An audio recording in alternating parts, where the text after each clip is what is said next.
Hi everyone! ఈరోజు మన ఛానల్‌లో గోంగూర పప్పు టేస్టీగా ఎలా చేయాలో చూద్దాం. ముందుగా కుక్కర్‌లో చిన్న గ్లాస్‌తో 1½ గ్లాస్ కందిపప్పు వేసి వాటర్ పోసుకొని 2, 3 టైమ్స్ వాష్ చేసుకొని తీసుకోవాలి. ఇప్పుడు ఇందులో ఒక ఆనియన్ కట్ చేసుకున్నది, కొన్ని పచ్చిమిర్చి, కొన్ని వెల్లుల్లి వేసుకోవాలి. ఏ పప్పులో అయినా సరే వెల్లుల్లి వేసుకుంటే టేస్ట్ చాలా బావుంటుంది. పచ్చిమిర్చి మాత్రం మీ స్పైస్ లెవెల్స్‌లోనే వేసుకోండి. దీంట్లోనే చిన్న కట్ట గోంగూరని 2, 3 టైమ్స్ నీట్‌గా వాష్ చేసుకున్నది వేసి 4 టొమాటోస్ కట్ చేసుకున్నవి వేసుకోండి.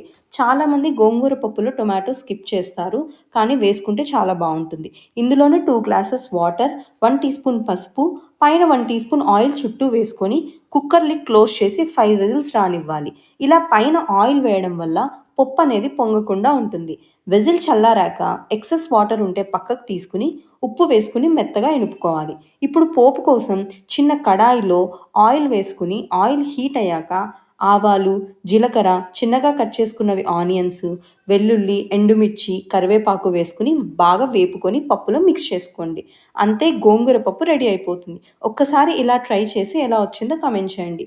Thank you for watching. Do like, share and subscribe to our channel.